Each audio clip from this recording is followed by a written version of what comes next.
Okay, so finally, what does this thing on the dashboard do? Well, you may notice at first, if you haven't played with the calibration, that when you push on the accelerator, you see pretty lights. And as you can see, depending on how hard I push on the accelerator, I see a little bit of lights, but if I push all the way down on it, it's Christmas time, baby. Now I know that someone out there is saying, wow, that is like the coolest feature I've ever seen on a steering wheel. I'm going to buy this wheel just for that feature. But for those of you who are not so impressed with the Christmas lights, let me show you what it's actually used for. So what we'll do is we'll hit the calibration button, and you'll see 4 lines show up, 2 red and 2 green. And what the red represents is the calibration for the dead spot in the wheel, and the green represents the calibration for the maximum range of the wheel. So by pressing up and down on the D-pad, you can widen or narrow the dead spot on the wheel. Also, if you hit right or left on the D-pad, you can make the maximum range smaller or as big as it can go. I think the dead spot calibration is pretty self-explanatory. If you have a big dead spot in the middle of the wheel, it'll take about that much to turn the wheel until the game starts to actually turn the car. If you have a very small dead spot to no dead spot, you can turn the wheel this much and the car will start to turn. And the maximum range is what I think might need explaining. If you're one of those people who doesn't like to turn the wheel a whole lot, you're just not that enthusiastic, and you want the wheel to achieve a full turn about there, what you do is you adjust the maximum range to be smaller, as shown here. Oh, no, that's dead spot. And as you can see there, you adjust the maximum range to be smaller, so now you can pretty much go to this extreme here and pretty much have the car turned all the way in the video game. Now, if you adjust it to maximum, adjusting dead spot again, if you adjust it to maximum, it will take this much to achieve a full turn, which this wheel does turn a full 270 degrees lock to lock. And so, if you're really enthusiastic about turning like I am, you'll want to set it to the maximum range. I found while playing with the calibration for several different video games, I found out that this setting right here, which is the default setting by the way, is the best for just about everything else but PlayStation games. I don't know why, but this is the perfect setting for anything on Xbox, Forza, Project Gotham, what have you. This is the perfect range for that. Now, when I was playing Gran Turismo with this wheel, I had to adjust the dead spot all the way to 0 dead spot and adjust the maximum range all the way to its fullest. Really can't explain that. It's something that you'd have to experiment with, but I would have to say if you're going to use this wheel mainly for Xbox, to keep it in its default position.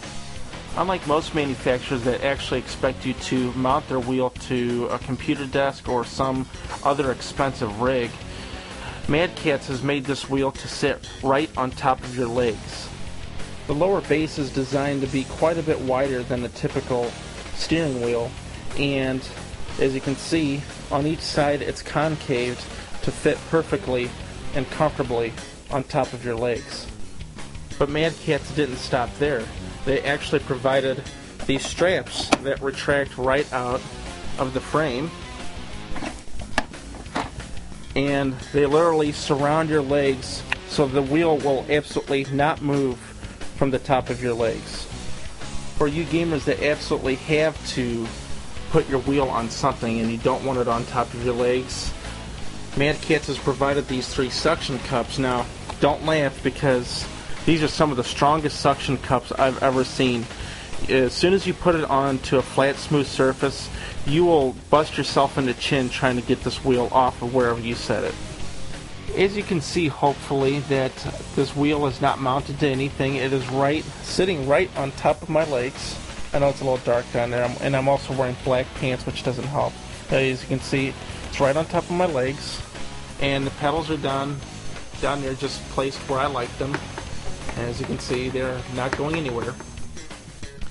And I also wanted to show you that even though this thing is on top of my legs, The wheel is very much operable.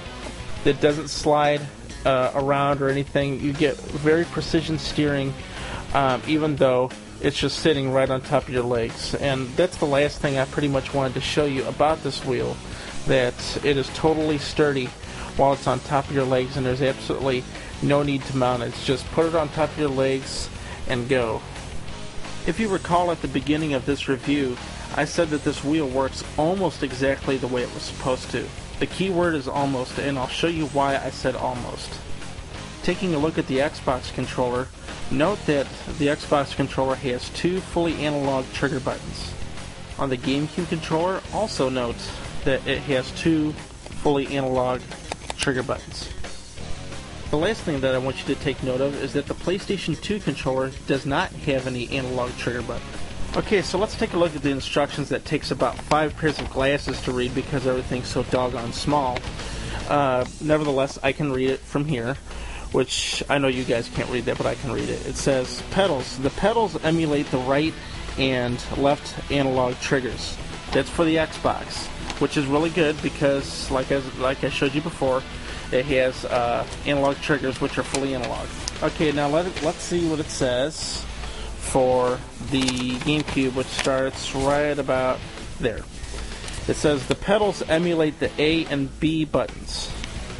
Now if you take a look at the Gamecube controller, you can see that the A and B buttons are not analog.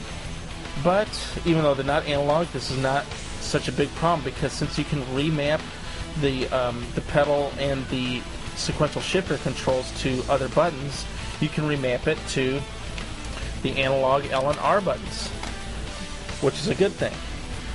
Now here's where things really start to become sucky for the PS2. Let's see if I can find it here. Yeah, right down here. Right down there, if you can follow along. The pedals emulate for the gas and the brake button, respectively. Okay. Now, the gas and the brake button on the PS2 controller is usually X for gas and square for brake. And you notice that there is no other analog control besides the right stick. And it says absolutely nothing in the instruction manual about anything on the wheel emulating the up and down motion on the right stick, which means that you do not get analog control on the brake and the gas pedal. So what you end up getting here, we'll pull out the pedal assembly here. So if you push down about that far, you're at full throttle. And yeah, that's really not good for racing games, especially for Gran Turismo. So that really sucks for PlayStation owners. But if you saw my review that I've done about a month ago, you'll know that the Driving Force EX is one of the best wheels to use for PlayStation 2. So if you own a PlayStation 2, get the Driving Force EX. Don't waste your time getting this wheel unless you don't really care about lack of analog control on the pedals. Even though the MC2 is not the ideal steering wheel for the PlayStation 2, it is the ideal wheel for the Xbox. If you own Forza, Project Gotham Racing, Rally Sport Challenge, even Sega GT is a lot of fun with this wheel. You need to get this wheel if you have an Xbox and you love racing games.